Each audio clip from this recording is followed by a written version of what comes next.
That's what he said with Cedric D. Sanders. You eat ass with a baby spoon. Hello, my name is Cedric, and along with my beautiful wife, Connie, we'll be hosting my brand new podcast, That's What I Said. I'm a retired Navy veteran that suffers from PTSD and anxiety, and we'll discuss how I cope with the mental illness through comedy and discussion. It's a podcast that will talk about everything from cryptocurrency to comedy. If we're worrying about the dollar going up and down, up and down, up and down, and it's still a dollar, guess what? The value of that means absolutely nothing. Cryptocurrency in itself is the future of money. From spirituality to cannabis. To have cannabis on the Schedule 1 list is bullshit. I'm sorry, it is. It makes absolutely no sense. If it's a seed that can be planted and it has healing properties in it, why the hell is it in Schedule 1? Last time I checked, cocaine don't have healing property in it. From interracial relationships, I don't have a problem with people talking about interracial relationships. People try to talk bad about my interracial relationship just to think that they can get under my skin. I mean, really, it don't bother me. I mean, let's not make, call a spade a spade. But if you have a problem with someone that's in love, it shouldn't matter the race of the person. Mental illness through comedy and discussion. Spade. The problem is people want to put labels on it. Everybody wants to put color on everything. And as soon as you put color on it, it gets treated differently. The money gets treated funny. Because if it's dealing with Asians, guess what? It's going to take a longer process unless those leaders step up and get into the president's face or U.S. leaders' face and say, this is a problem in our community. Not leaving one topic unturned. If you want to hear real, authentic conversation, interviews, and comedy, please take time to listen to That's What I Said, because I said what I said. Giving you 100% authentic, real, raw, unapologetic truth with no filter. Listen to That's What I Said. Available on your favorite podcast platform.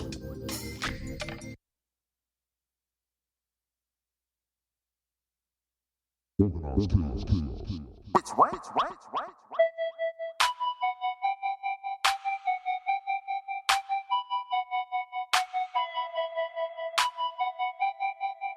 Cedric D. Sanders.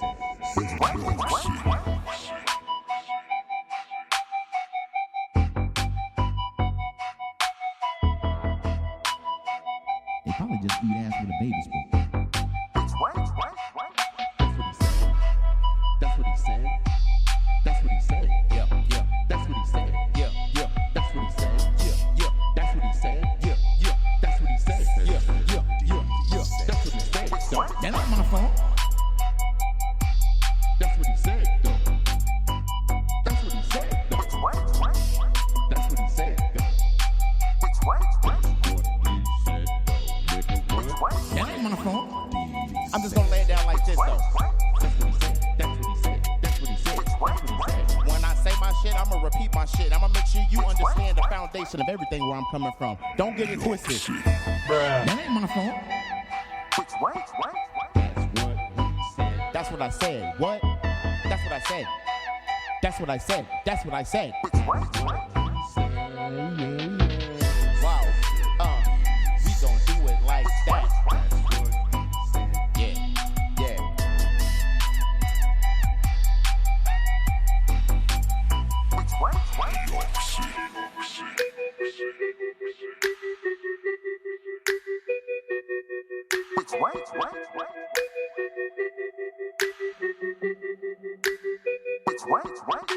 They probably just eat ass with a baby spoon. Welcome to another episode of That's What I Said with your host, Cedric Sanders. Giving you 100% authentic, real, raw, unapologetic truth with no filter. The broadcast starts now.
What's good, everybody? Y'all know what time it is. Y'all caught us on that Saturday night trip ride.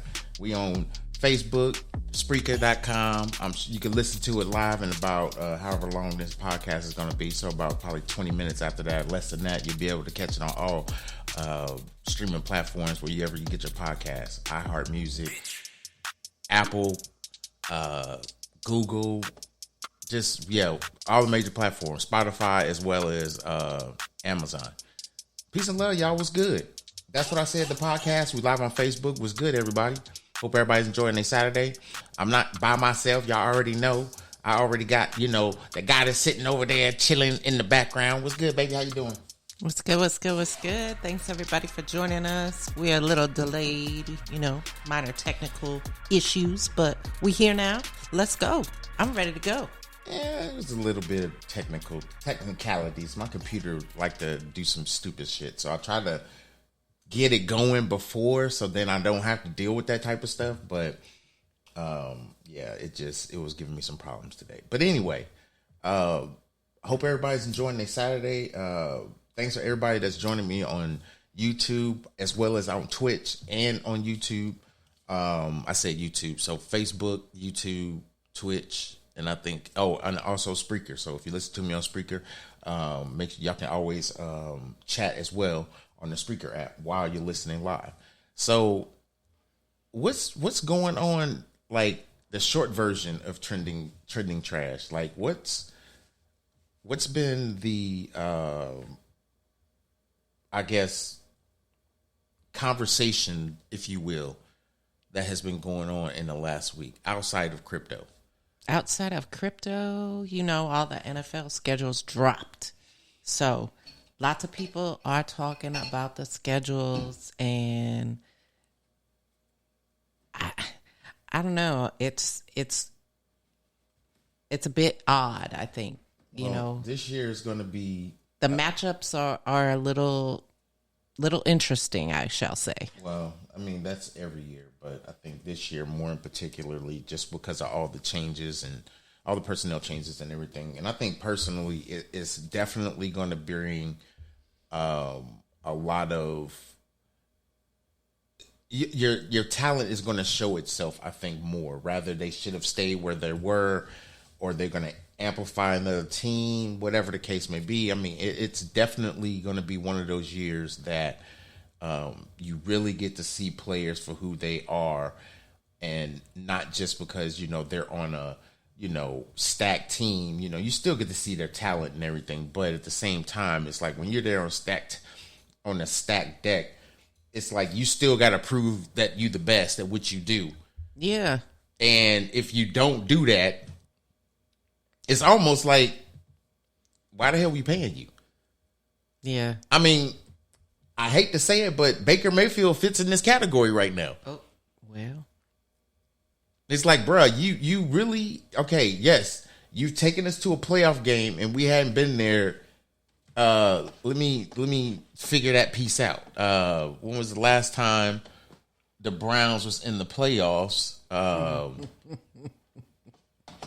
Outside of the playoffs that they've made it to. I should have had this already, but I mean, I didn't know this conversation was going to go in this lane. But where so they made the playoffs in 2020. Baker Mayfield was the coach then, right? I mean, not the coach, but the quarterback. And I was gonna say what? Yeah. Yeah. Do I need to play that button? No, I'm not. It's too early. So the Cleveland Browns made it to the playoffs in 2020. They rebounded from being one of the worst teams in the NFL. Then they turn around. They made the playoffs in 2020. Missed the playoffs in 2021. Yep. And what's subsequently weird about that is that they lost their first playoff game that they haven't been to since what is the worst start? No, I don't need the worst start. When was the last time they was in the playoffs? They've been in the playoffs a total of 17 times in their 59 seasons. So that kind of sums it up right there.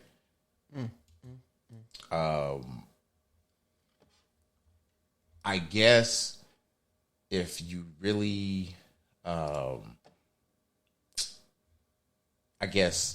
go back to when the last time they actually had a win in the playoffs was 1995. Damn. So That's going back. no, I mean, and they've been having those kind of droughts since we having this conversation. They've been having those kind of droughts. Detroit Lions. Oh, shoot. Now, I want everybody to know this is that type of segregation that what happens if you don't produce as a team. Every team in the NFL that's playing next year will play in a primetime game. Mm-hmm. Guess who is not? What? The Detroit Lions. Shut up. Dead ass. They're Are the they not only playing? NFL team. Y'all can look it up. The only They not NFL playing team. on They are the only NFL team that will when you start playing next year. When next year's season starts, September 8th is the first game. When they start playing those games, that full season, when it's all said and done, Detroit will not and has not been scheduled for any playoff. I mean, not playoff, but they haven't been scheduled for any primetime games. Now, will that change? I guess that would depend on their record. It would really depend on, how they start off. And I think, yeah, that record last year was trash. So that's they record for the last few years has been trash. But their draft was A+. So I think at this point it's really going to come down to if they can actually produce with the talent that they have. Right. Mind you, Jared Goff is there as quarterback. So, I mean, there's that. But my team, the Kansas City Chiefs, we could go back and thanks Mr. Banks for bringing that up. But the Chiefs was like that. Mm-hmm. The Chiefs had a terrible time getting to, it's not even just getting to the playoffs. It was actually producing and winning in the playoffs. It was atrocious. I'll put it to you like that. It was atrocious. Atrocious. All right. So, okay. Chiefs only won 2 Super Bowls, 1969, 2019. Okay. So 2020, babe. They considered 2019, yes, they won. Oh, because it was a 2019 season. Yes, they won 2020, but yeah. So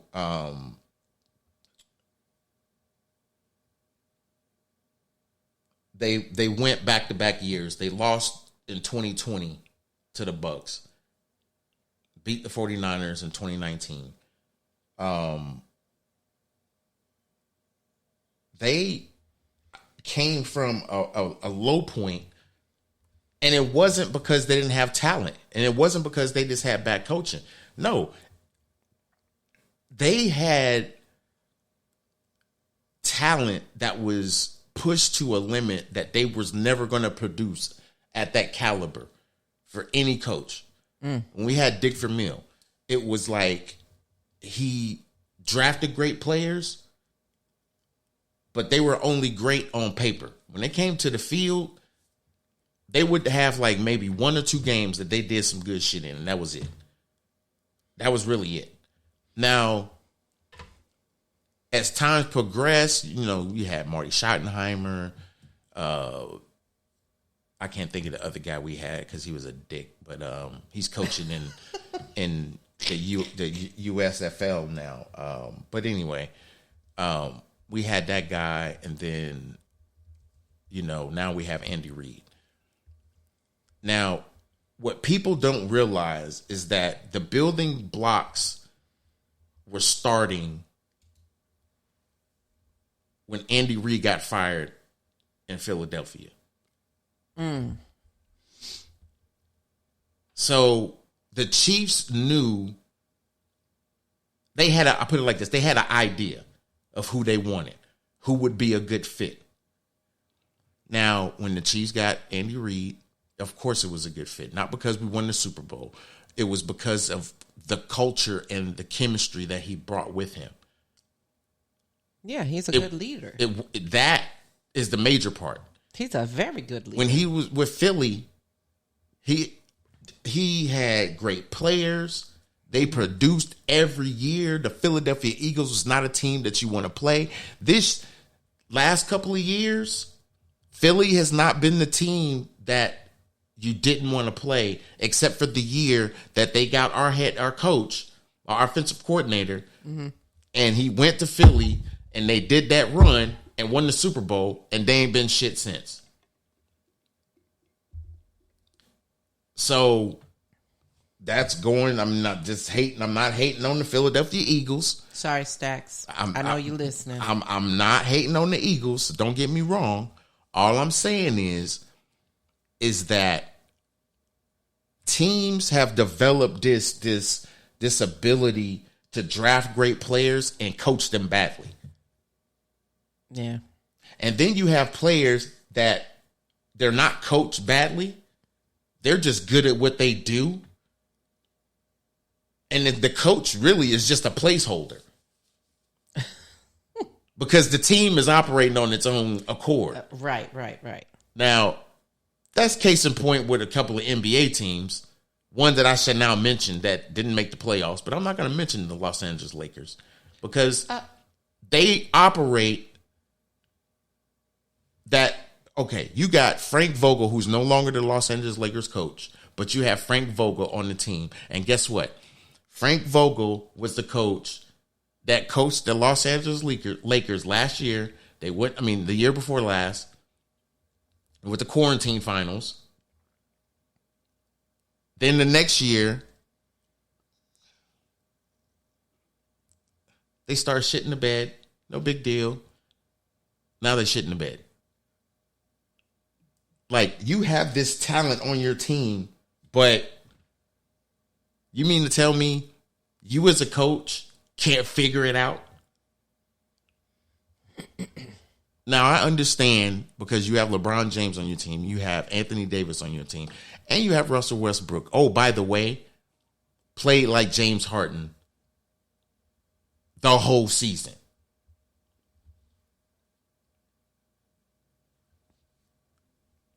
And I hate to just throw this back elbow back towards the Philadelphia 76ers, but I got to throw this back elbow, okay? Brooklyn Nets had the stacked team. Brooklyn Nets is the team that everybody should have feared in the East.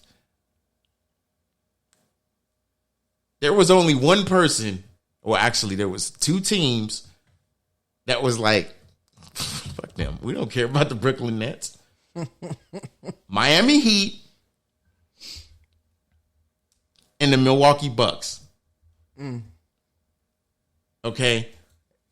I mean, everybody knows Jimmy Butler don't care. Clearly, he don't care, especially after they beat the Philadelphia 76ers. And as he was going into the locker room, he said, Tobias Harris over me? So I need to have some gunshots because that was shots fired. But going forward, anyway, I know this is a long-ass conversation about trending trash, but I have to get this out. So lastly, I'll say this. I haven't done my statement about the Philadelphia 76ers, so I'm getting there. You have a stacked team. You have a guard that doesn't want to play. So you go through this turmoil with Ben Simmons not wanting to play for Philly. Yeah. Mind you, this whole season, they didn't play with Ben. And they made it to the playoffs. Oh, by the way, Joel Embiid should be MVP. However, back-to-back for Jokic, I get it, okay? I get it. I get the analytics. I get it. However, Joel Embiid played his ass off. That team made it to the playoffs throughout controversy because they had a player that did not want to play with them. Okay, so we're going to trade the said player. Guess what? He has not played he didn't play all this season, even after he got traded. Now, I know a lot of that is probably mental illness because he hasn't been on the court. Philly ran him in the dirt at the end of the playoffs when they lost because he wasn't producing as a guard. He didn't produce, so they didn't, make it further into the playoffs. So I know that's part of him. He was injured. He had all these things. Blah, blah, blah, blah, blah. He had all these things, okay? Yeah. As a professional athlete, and he was trying to sleep with Michael Blackston's fiance. Oh. But we ain't gonna put that tea out there. That's what trending trash is. So, but you got all these things going on, and you're a professional basketball player that gets paid millions of dollars to play basketball, and he has basically collected a check. He hasn't played basketball. He said he's injured. And then some people say that it's mental illness. I believe it's mental illness. Now, you do the said trade, Ben Simmons and they also traded Seth Curry. They get James Harden because James Harden didn't want to be in Brooklyn anymore. Everybody knows James Harden. Everybody knows James Harden. James Strip Club Harden. Everybody knows him. Everybody knows that he frequents the strip clubs. He's a single man, and he just does what he does. But when it comes to basketball, can't nobody touch this dude. Oh, he hard in the paint. With the exception of this year. For whatever reason, he played basketball when he wanted to play basketball. When he was in Brooklyn, he had some great games. Okay. He gets to Philly. I mean, it takes some chemistry. So you're not going to have super great games. It's going to take some time for you to get to know Joel Embiid. But you get in the playoffs, bro, and you win this game. I mean, that's all you really got to do. You in a playoff game, and you only take 2 shots in the second half? 1 in the third and 1 in the... 2 shots, bro? And it's not like the defense was really that strong on you. But 2 shots, bro? Wow. We talking about practice? I don't think he showed up for practice. And if he was at practice, that's all he was doing was practicing. What he was not going to do. On the court. On the court. Game day. Let's be real. Damn. You get paid all these millions of dollars to basically run it down the court for 30 minutes or 29 minutes or whatever it is, the minutes that he runs, to just shoot twice in the second half. I know people on the bench that shot more shots than he did. Oh. So anyway, let me add another piece of trending trash because this shit is funny as hell to me. Why in the hell? Earl Thomas played for Seattle. NFL player. I know who you're talking about. So a judge issued a warrant because he was violating a protective order on multiple occasions. I don't want to talk about this dude. Why he just get arrested being in a bar? I'm being honest. I don't want to talk to this. I don't want to talk about him. That just... Because this is people know the people that they draft. People know that they need to be groomed. But these are grown professional athletes that are good at what they do, but have bad decision-making skills. Oh, yeah. Ask Jameis Winston. That has turned over a new leaf, and he did this interview and how appreciative and how much he loves football and has a smile on his face because of how much he loves football. Whereas he was telling women to grab him by the pussy when he was in college in Florida State, where he almost didn't get drafted because he had these sexual assault litigations going on. So a lot of people was like, but the boy can play fast. He can play quarterback better than probably.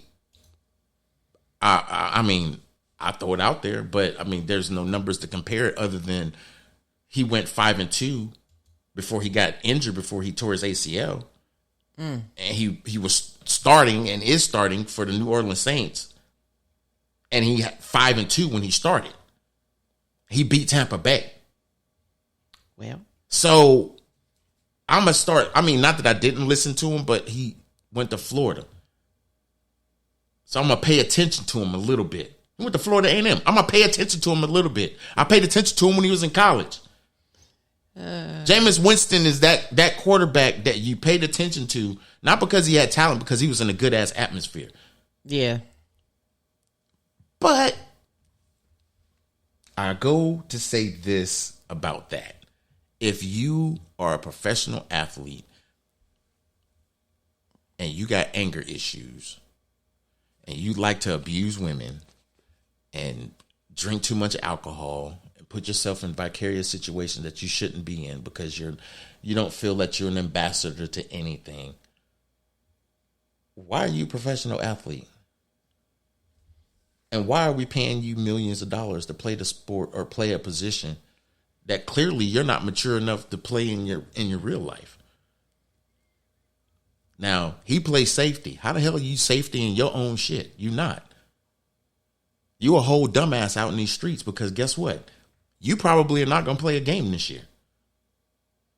Matter of fact, I beg to differ that he plays in the NFL again. No, I don't think he is. I think based on the report, it says that he's an ex-NFL player. So, I mean, it hasn't officially came out that he's retired or they just cut him off. Cut him off, but he was. I know some people were looking at him for possibly playing this year, but yeah, it's just sad. I think that that's another thing. Like I said, I don't want to talk about it, but I think he's talented. I think he's just one of those players that, got anger issues. You don't need some rehab. It's not even just he needs the rehab. He needs a damn mentor. He needs somebody that's going to sit down and not just listen to the shit that he's going through, but at the same time, whatever you're going through should not impact your funnel that you've created. You're talented for a reason, and they're paying you for that talent for a reason. Maybe you didn't just register that. Maybe you didn't even respect that. Because now you got fans that want to wear his number, his jersey number, right?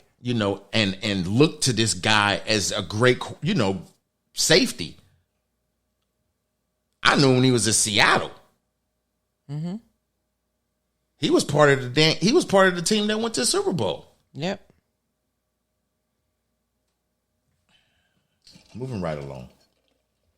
Let's get into your topic for the night. So, everybody loves when you talk about crypto. Well, it's interesting about crypto, especially now. Right. It's doing a lot. Well, a lot of things. It's doing a lot of things. Up, down, all around. Well, there's a lot besides just what happened. Mm-hmm. It affected a lot to where people was getting, well, I can't even say was getting because people were already nervous. And I should have took the time because the Facebook audience would at least be able to see it, but I didn't prep it, so I'm not even worried about it. I was going to show you a Twitter that went from Terra LUNE, and I'll just summarize it. Basically, what happened was Terra LUNE, for those that don't know, is a Bitcoin that a lot of crypto investors have invested in. including myself. And I'm being transparent when I say that. The reason why it's a good or great cryptocurrency is because it was one of the coins when people were talking about decentralized exchanges and being your own bank. This was the example of that. So this coin, they created their own coin, which is LUNE. The company is called Terra, but the coin that we're talking about is LUNE. And Terra also had another crypto that was a stable coin, meaning people would buy, say, if you've been with Terra since the beginning, you bought Terra when it was probably at the price point it's at now or a little bit higher. Now, Terra lost 99% of its holdings. Oh my goodness. So this coin had a all-time high of $113. Now it's under 4 decimal spots of a penny. Wow. So people have lost hundreds, thousands, millions because people rolled with this coin since its Day birth. one. Yeah. Now, my position in the coin, I'm not going to divulge that. I'm just going to say that it was before it hit $100. So I'm just going to say that. It was before it hit 100. Matter of fact, I even stretched it a little bit further. It was before it hit 50. So it was kind of I was kind of back and forth with the coin because I was brand new. Well, I wouldn't say brand new. I was in the knowing, but I didn't know the strategies I know now. Right. Because I got out of my position because I heard what was going on with the stable coin, and I didn't say nothing because what's my moniker now? My new segment, the am I gonna lie? This shit might hurt, or it was another one that I had coined, and I know you wrote it down. So I did. I'm leaning towards you at this point because it's that moment. You gonna hate this? Yeah, I'm not gonna lie. You gonna hate this. I have over, I don't know, close to 1,000, maybe 2,000 people on Facebook. Probably out of that, I have 100 people following me. When my granddaughter was born, I had more reactions than I do to when I post my link to my podcast live. And I said all that to say this, not for sympathy, because I don't need the sympathy. What it's for is awareness. If I had more people that supported me just on my Facebook, I would have put that information out there and people would have probably been, oh shit, okay, I'm gonna follow what you're saying. I see what you're saying. I told my wife about this when I noticed that the stable coin was below $1. Now, the reason why this is important, and I was getting ready to say it, so I'm gonna say it now. What happens is when you buy a cryptocurrency, and we'll say Terra, just as for instance, when you buy these cryptocurrencies and you've been riding with these cryptocurrencies for a while, when this coin goes up, you don't necessarily always want to put this money back in your bank account. Right. You want to have a holding spot. You want to have a spot where you can be comfortable holding your money at and it not affect nothing. It don't touch nothing. This is what that stable coin was. So if you're on their website, Terra's website, or if you have bought the coin through a swap, that's what we call them. That's what Uniswap or what you call it, Pancake Swap, to buy the coin. That means you have Trust Wallet. So you probably have Terra, UST, and LUNE, which is the crypto cryptocurrency. And what would happen is as Luna goes up in price, you move your profits into that stable coin, and it's still on their blockchain, on their network or whatever. And you don't have to move it. You don't have to do nothing, especially if it drops. If the coin starts to drop, you have a safe spot where you can put your money at. Not to mention the fees to move money within Terra's ecosystem is good. So as this coin started to go up, along with other cryptocurrencies that were growing up at the time, this coin was above $100. And people was like, what's up with Luna? Like, what's blah, blah, blah. Luna was a conversation early part of last year. And I was like, okay, let me invest in Luna because it does seem like a good project. And I can ride with that one because it actually seems not just for the benefit of buying a cryptocurrency because you like it. It was because of what it provided.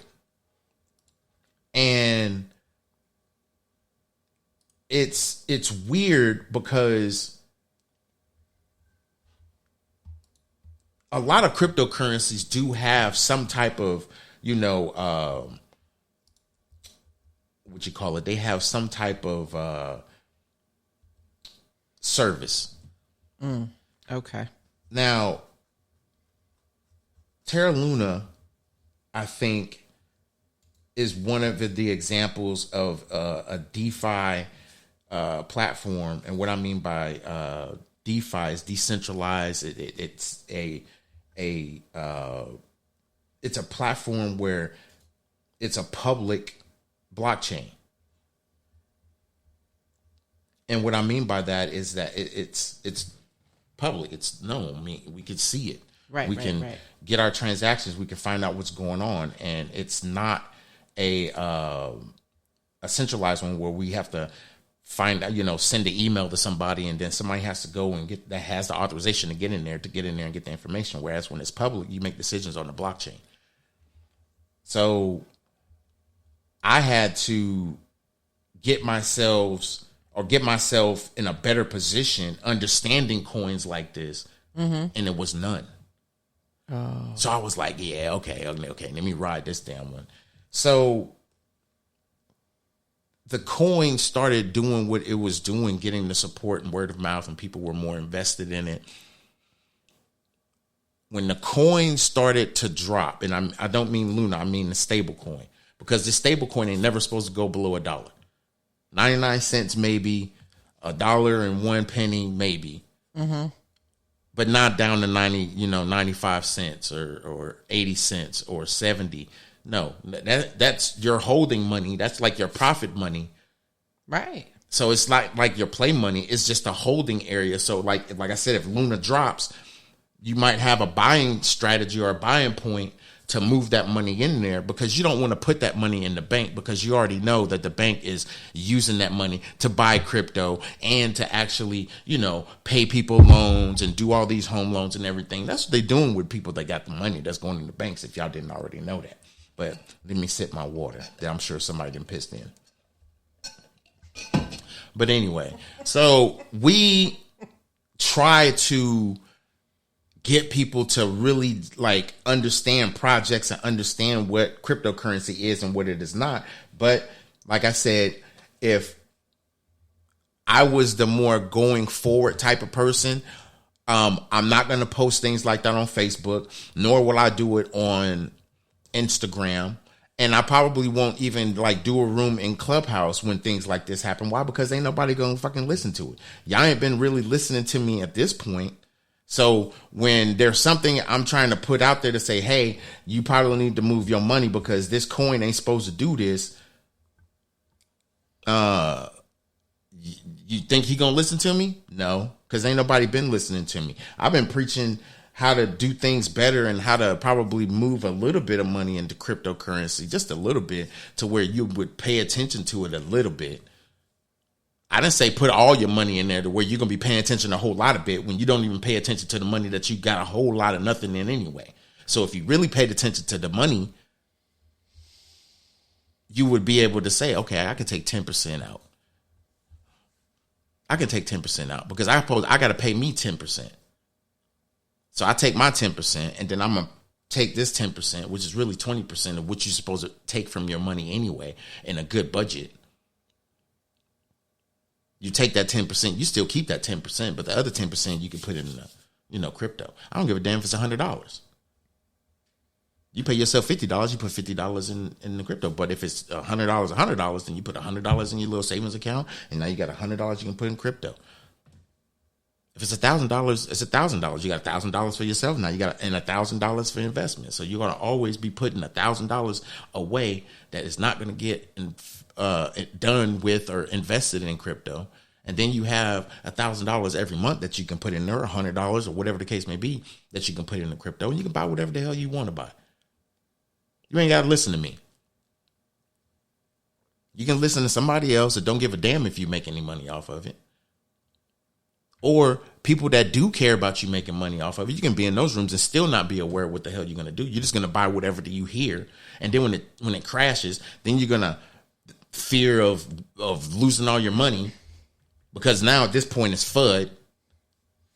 Fear of uncertainty and doubt. That's all it is. And you're going to sell anyway and say crypto is trash. I lost half my money, blah, blah, blah. Okay. Guess what? There's thousands of people at this point.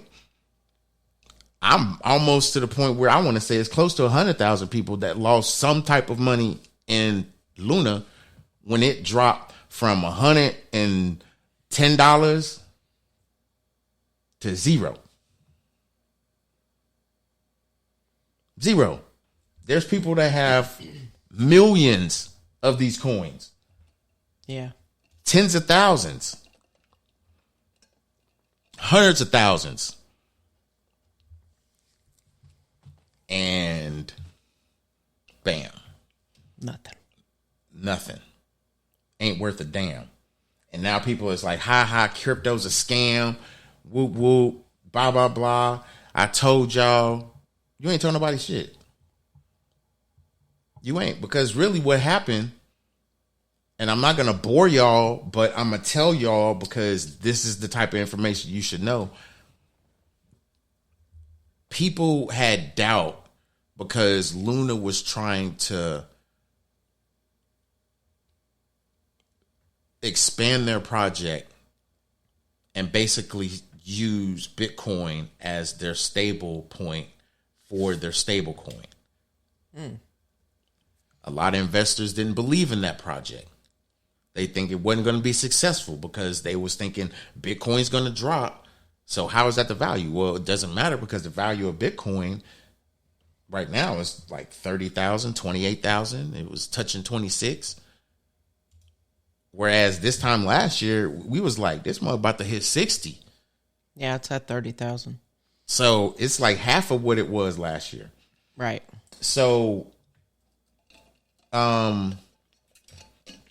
teach its own. I mean, I'm not one to pick sides or anything else like that, but people saying that the reason why that stable coin fell was because people didn't believe in that project and they started to sell their shit. I mean, they were liquidating. And when I mean liquidating, I don't mean like $5, $10. Yeah, I ain't talking about no $5 or $10. They liquidated it all. Yeah, I'm talking about like hundreds of thousands, 200,000, millions of dollars. When that shit starts moving on the blockchain, that is a different kind of algorithm that stable coin was not expecting or ability to even understand or comprehend. So its value is going to drop because guess what? It's got too much supply and no demand. Yep, exactly. I got to lower the price. I got to get these keys up out of here. What's going on? So y'all, that's supply and demand. That's a small part of how cryptocurrency works, but it's an effective way of how cryptocurrency works because supply and demand. You can have a crap ton of supply, but if the price is too high and ain't nobody buying it, guess what? That price is going to go down. And it's going to go down to an affordable price where you can start knocking those. When you start knocking those coins out and people start spending more and more money on it. Okay. Now you got something. But that's kind of where, the conversation differs, because a lot of people ain't paying attention. They don't want to learn cryptocurrency like that. They just want to know which one they can invest in that's going to make them some money. That's it. Yeah. They don't want to hear nothing else. And they don't want to read more, or, in the reading more is doing their own research and whatnot. They want to go to somebody that they know already knows about crypto and can give them the 5-second rundown or what have you. But that's the problem with a lot of folks right now, is that because they don't want to take the time to go research, get a book. You can download free books in your iBooks if you have iPhone. You can download free books on crypto. Well, that's the thing. I mean, we're in a day and age right now where people don't want to educate themselves, to put themselves in a better position. And I wouldn't say everybody's like this, but there's a great majority of people that are like this. Yeah. Now, there's onesie, twosies, threesy, foursies, some 5s, 6s, and 7s and 80s, 9s and 10s that's going on around here. And they're actually doing the research and putting their financial position in a better status than it was growing up, so that the kids don't have to suffer, but also so that they can have a comfortable, setting for the rest of their years on this planet. So it's like, I want to be in a better position. I want to put my kids in a better position because I want to enjoy life a whole lot better than I've been enjoying life. Not saying that I haven't enjoyed life, but I think I can enjoy it a whole lot better if I didn't have this, and this to worry about. And I got this, and this where to live. And I can do this, and this. And I ain't got to worry about this and that. And I ain't got to worry about going to a job and listening to somebody tell me when I got to be there, when I can leave, when I can eat. Can I go to the bathroom? I need to go here so I can get some more clothes, because guess what? The ones that I got, they got holes in it. And you said I got to look presentable and shit. And it's like, I'm tired of doing all these things for a position at a job that don't even appreciate me. Yeah. I got to work for a salary. The benefits that you give me is argumentative because you're going to pay for some of this shit, not all of this shit. Right. So it's like, I want to financially put myself in a better position to where I don't have to worry about that. My kids don't have to worry about that. And hopefully if I can get enough money, my kids' kids don't have to worry about that. And if I can get a little bit more money, my kids' kids don't have to worry about that. Because now you're setting up not just a positional standpoint of financial literacy within your whole family. You're making it available to them when they're ready to have it. Yep, that generation. And now you're setting them up to where now you're saying, this is how you do it. Generation. Because once you master it and you doing it, that's when you sit your kids down and say, okay, this is what you got to do. Right. This is how you do it. I'm going to teach you how to do it because I want you to start doing it now. Mm-hmm. Because once you start doing it now and you're better than me, guess what? Now you need to teach your kids.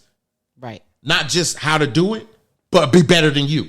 Mm-hmm. And you got to keep doing that. But see, we can't even have the conversation and start even just, well, I need to just do it. Yeah, you need to just do it and get the stick out of your ass and stop coming up with reasons why you don't want to do it. But yet, you think that people are just going to be patient for you.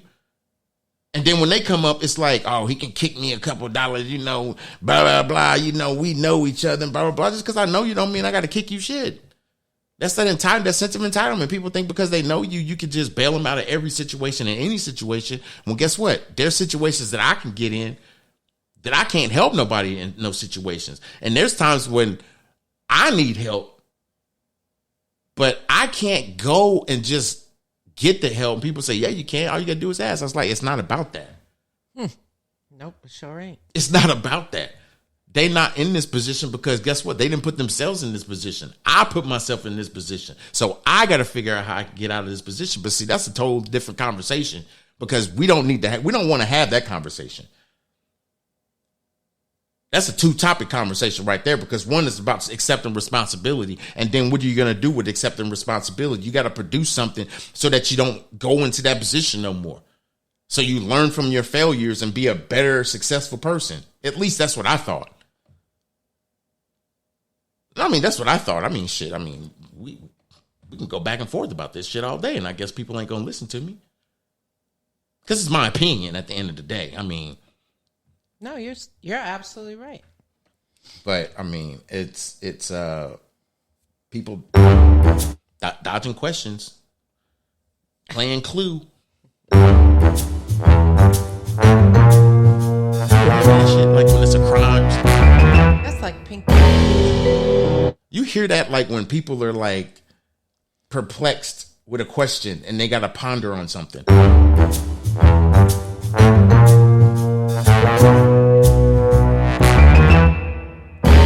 Aha, I got it. What? Nothing. I ain't got shit. Oh, can I give you my answer now? It's like, what the fuck? So briefly, let's talk about Kendrick Lamar. He dropped his new album, Miss Morale and the Big Steppers. And the reason why I'm bringing it up is because he did something that a lot of people don't want to do. Be transparent and have a conversation. If you ain't listened to the album, you need to listen to the album. I mean, he even talked about trans people in his family. How he had to deal with that. Being sober. Had to deal with that. It's like, and he alluded to having a second child. So Kendrick Lamar might be the father of two now. So I'm saying that to say this. When you become aware, you are aware. You come to a level in life, you would come to a level of acceptance. You come to a level of mental fortitude to be able to better the things that you need to better in life. I talk about the things that I talk about because everything's a struggle. Everything's a struggle. Nobody said that, you know, when you're a black man and you have PTSD and anxiety, that it's easy. It's not easy because, first off, you're a black man. No matter where you go, you're getting judged. No matter where you go, you're getting looked at differently. People talk to you funnier. People talk to you without that sense of respect. So it's like, no matter what, you feel like you have to prove yourself to everybody. You feel like you have to overexert yourself to prove yourself for nobody to listen to you. That's a hard pill to swallow. I was talking about that. I talked about that last week. Mm-hmm. The hard pill. This is that hard pill. And it's not because they can't respect you. It's a fear. You're an unknown person to them. They've never experienced. It's a fear. They don't know how to act. And most people, when they fear, what do they do? Run away. Not just physically. Mentally. Guess what? That's exactly what PTSD and high anxiety is. Let that marinate in your spirit. Seriously, let that marinate. When someone deals with PTSD and anxiety, it's not a fear. It's a fear of not being protective enough or not helping someone that may needed to help, providing something that needs to be provided. It's not always that fear of just being scared. It's the fear of not doing enough because you feel like you're enough. But you have this fear like if something was to happen, I got to make sure it doesn't happen. And then the ball is rolling. It's Indiana Jones. Yeah. Like I'm being honest and I'm being transparent when I say this. No, I know you are. So it's hard to like not just get on here and just cuss people the fuck out because that's how I feel. Right. That's how frustrated I am. And it's not because I wish more people listen to my podcast, because I have a lot of people that listen to the podcast. Don't get it wrong. I do. What I meant by the statement was, you can't make people listen to you when you're just trying to be helpful. And that's all you've ever been. Yeah. But see, when certain people don't want help, they feel like they don't need help because they got all the answers. Those are the people that need help. Those are the people I'm trying to talk to. Not just regular people too, but those are the people that you really want to talk to, and you really just want them to understand. I already see you. I already understand what you're going through. I know why you hide and do this. I know why you do this and don't do this. I know. It's a certain type of awareness that I have come through, and I didn't have it before. Maybe I did have it and I just never tapped into it. But now it's like that awareness that I have of people, and it's not just about being around them for a few days. I get it instantly. Right off the rip, off a conversation. I'm only there for further conversation to make sure that I'm not wrong with what you bringing to me. And now it's gotten to the point where it don't take long for me to figure that out. It used to be about 3 months. Now I've got it good for it's now down to 2-3 days. The scary part is I tell people about it, and guess what? They just, I don't know. I don't know. I don't know. I just got to see. Okay. What happens? Yeah, I got to see what happens. Okay. Mm-hmm. And then when the shit hits the fan, and they come to you, tell you. No, they don't. No, they don't. No? No, they don't. Because they already know what I'm going to say. And it's not I told you. And it's not I told you so. I told you that person is full of shit. On day one. I told you that he was not going to go and do what he was supposed to do. And I'm telling you, that man is a good man. He's a great person, and all he's trying to do is help him. I told you he is not going to do it. And guess what? He didn't do it. I knew that just off of the first conversation I had with them, and the more that I had with them, I knew they weren't shit. Now I've gotten to the point where it's not even the energy or the vibration of this person's voice. It's what this person has provided for the conversation. And I've learned to just, keep my distance. I'm going to provide what I can provide you, but I'm not going to reach out to you because I'm going to really try to see if I'm not providing enough. You're going to let me know. If I'm providing just enough, then it's going to be just enough for that conversation, and it's going to go on. But I'm going to check on you. I'm going to already know that vibe. Mm-hmm. But if it's just the more bullshit ass conversations, the more mundane activities that this person is trying to tell me about that I really could give two fucks about. I mean, I'm just saying. I heard something today that I was actually going to play on the podcast, but I'm not, because that was my mood, really. And I will never get to a point in my life where I will stop trying to help people or stop doing what I love to do. But it's the awareness for me. You got to have awareness. You can't just be wanting to do something and not be aware of not just what people are doing, but what they're not doing. And it's like, forget how you are as a person.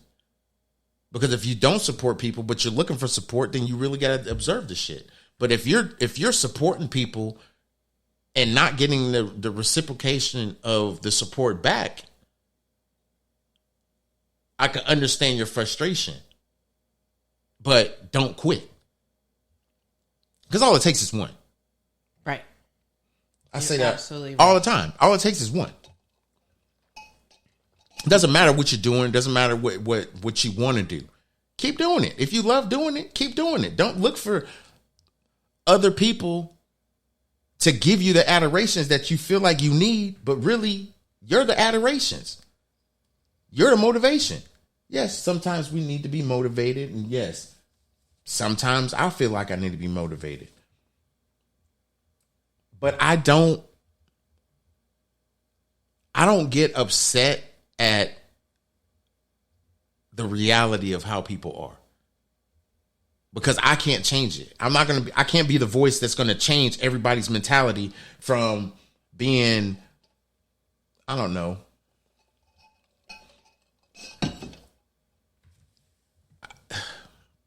a playlist, or just being the actual individual song. It's like you could change a playlist. I mean, that's manipulation. But guess what? I can change my friends too. Right. Just like I can go and buy a new CD if I want to buy a new CD. But sometimes you just want to collect your CDs because these are a couple CDs you like. These are the ones I like listening to. Why? Because they don't give me that bullshit. Well, see, that's how certain people are. You know, I keep certain people around because, you know, I like the way that sounds. So that's how music is. You get to a point, you get tired of hearing a song after hearing it on the right here. Asshole got theme music now. Ain't this a bitch? Oh, goodness. So, we react to that because that is our deep core that bothers us. It's a trigger. It's like, why do I keep talking to this person? Because you actually care about this person. That's why you still got these people around. Right. You actually care about them. You don't want to see them fail, even though you know they ain't nothing. They ain't gonna be about nothing. Ain't nothing holy about them. You know, if you walk them in the church, the whole church would caught on fire. You know, if you introduce them to anybody in your family, the whole house would be hot. Hot. Don't do it. What? Talking about the house be hot. Don't do what? Don't light a match. Shit, don't light a match. Don't shit. Don't be that person that didn't wash their ass that day. Oh, no. Or forgot to put deodorant on. Musty. The musty ain't the word. That's like somebody done cracked a whole onion up in that bitch and just let it sit in the windowsill with no AC on. It's like, it's gonna be, yeah, it's definitely not gonna be smelling anything remotely close to the word good. Like, no. No, it's not. It's really, nigga, gonna be a bad day. That's what it's gonna be. It's just how did you I mean, you knew it was gonna be 103 degrees outside. Why you didn't put no deodorant on? It's like you just so anxious to be out in front of somebody, you forgot to just put deodorant, even if it was a lime under your armpit, so you wouldn't send out the funk of 4,000 men sitting in the middle of an onion patch that just got fertilized by the dang cows that just turned 3 days ago. Bruh, man, I swear, some people, man, they I think they do stuff on purpose for attention. I'm just gonna say that. I'm just gonna put it out there. I think people do this on purpose for attention. I think people know how they smell when they don't wash their ass and they don't deodorize their body. They know what that smells like because they smelt it. I think they purposely do it to torture people. I think they doing it. I don't even Immune to it. It's not that they're immune to it. It's a recognition of smell. So they know when they musty. You got people that go around and they be in public and they just be wiping their finger on their armpits and smelling it, or they go in their crotch or go under a belly button or a fat roll or something, or under their whatever, and go in there and get that quick smell to see if they smelling, because they don't want nobody up under there. That people don't understand. Some of them things that y'all don't take care of, that's a scratch and sniff sticker. No, it's not even a scratch and sniff, nigga. It's a scratch and don't breathe. Don't do that. That's an old bologna sandwich that's been sitting on the table with no bread, no nothing, just bologna, just sitting there folded up. Like, damn, you didn't just, you forgot me right here. You was in a conversation, left me folded up, and guess what? Ain't nobody picked it up. You know why? Because they didn't leave it there. And that's what we taught my kids. If you mess it up, you clean it up. And if I didn't mess that up, that bologna been sitting there, and I don't care how good if I am, I ain't taking it, because somebody probably gonna eat it and then yell and be like, who took my bologna out? Say, guess what? I'm just gonna leave that bitch sitting right there. I ain't touching it. So it's gonna sit there for about 3 or 4 days. That's the kind of bologna. That's what I'm talking about. When somebody got that skin that smell like hot dog water, and they lift it, and you can smell them, and it's like, oh, just even they washed. I'm out. It's their whole body. I'm out. They smell like old Vienna sausages. It's like, why you haven't done the protocol? Nope, I'm out. I mean, people that got body odor, they know they got body odor. They should go through a protocol before they even step outside the house. I don't need nobody talking about me, and I know I smell like hot dog juice. So I need to go and take a shower. I need to do what I need to do. It's like, how the hell you come out here smelling like unthawed fish sticks? Just sitting there,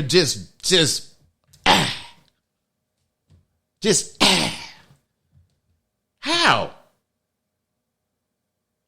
I mean, you can't just cut that off. I mean, I'm sorry. It's not a button. It's not a switch. It's nothing. You're not laughing or nothing. What is wrong with you? I can't even fathom that smell. Like, you're overthinking it. It's being funny. You're overthinking it. It's one of those situations where it's like, I don't even want to think about that smell. That's just, yeah, that's nasty. That's nasty. That's like somebody just cracked open a callus that's been sitting on the bottom of their foot after they didn't ran 4 miles. No. Bruh, no. I'm out. I'm out. I'm done. That's not something I'm trying to deal with. So, anywho, let me get off here. Let's call it a night. I hit a good hour.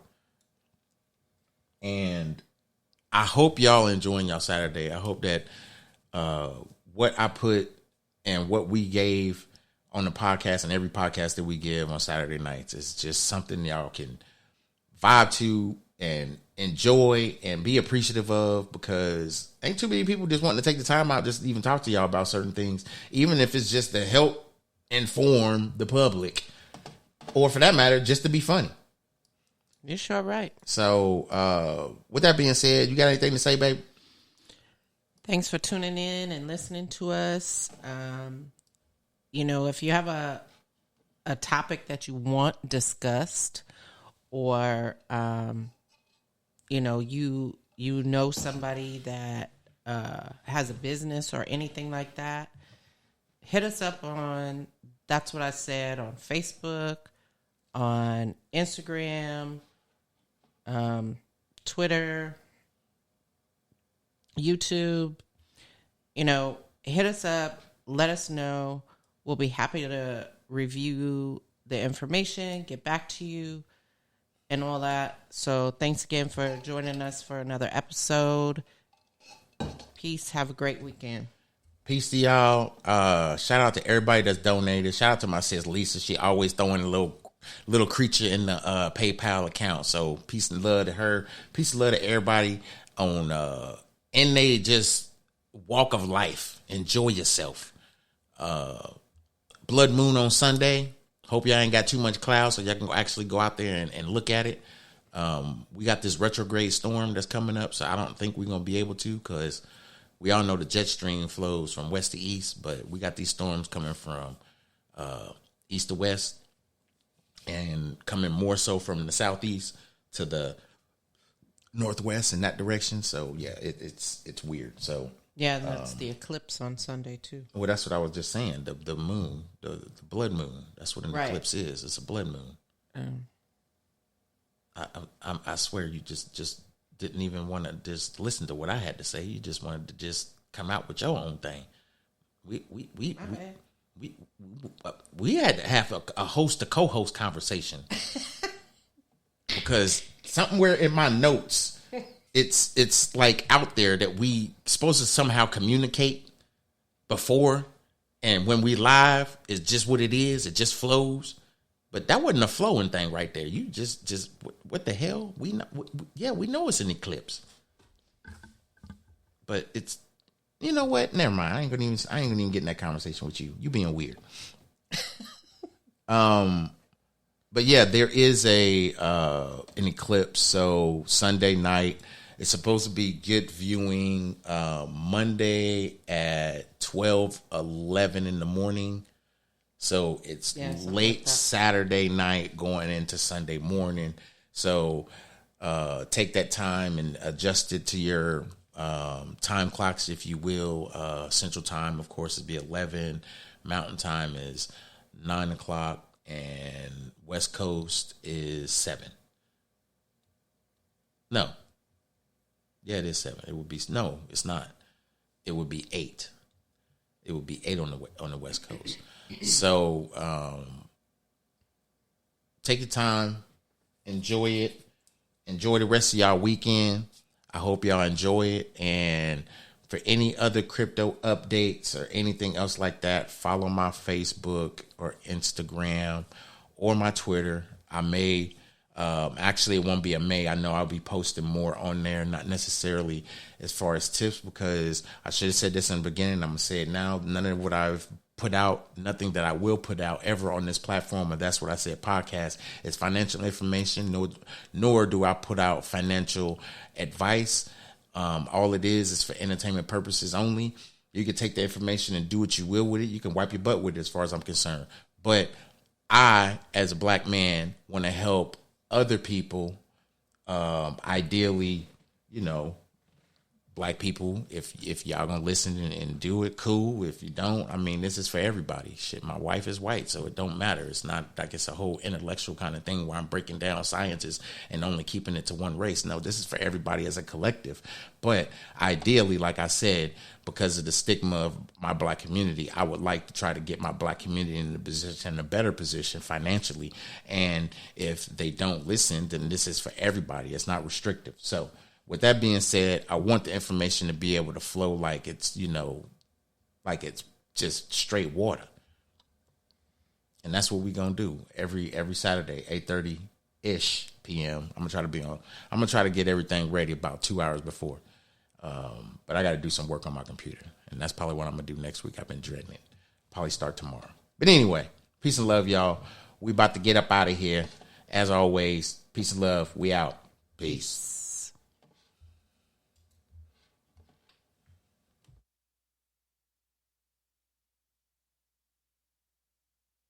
That's What He Said with Cedric D. Sanders.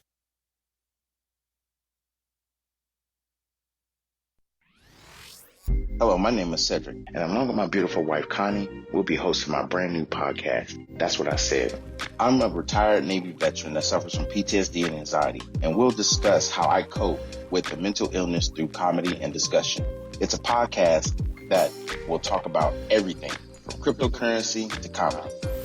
If we're worrying about the dollar going up and down, up and down, up and down, and it's still a dollar, guess what? The value of that means absolutely nothing. Cryptocurrency in itself is the future of money. From spirituality to cannabis. To have cannabis on the Schedule 1 list is bullshit. I'm sorry, it is. It makes absolutely no sense. If it's a seed that can be planted and it has healing properties in it, why the hell is it in Schedule 1? Last time I checked, cocaine don't have healing property in it. From interracial relationships, I don't have a problem with people talking about interracial relationships. People try to talk bad about my interracial relationship just to think that they can get under my skin. I mean, really, it don't bother me.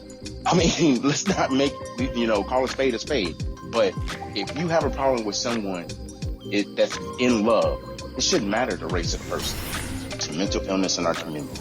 The problem is people want to put labels on it. Everybody wants to put color on everything. And as soon as you put color on it, it gets treated differently. The money gets treated funny. Because if it's dealing with Asians, guess what? It's going to take a longer process unless those leaders step up and get into the president's face or U.S. leaders' face and say, this is a problem in our community.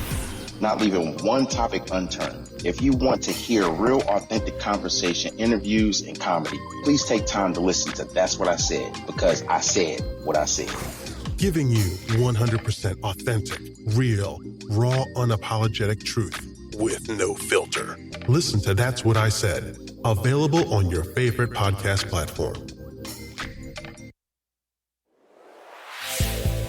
That's What He Said with Cedric D. Sanders. 100% real, raw, and uncut. Deadass. Bitch, what?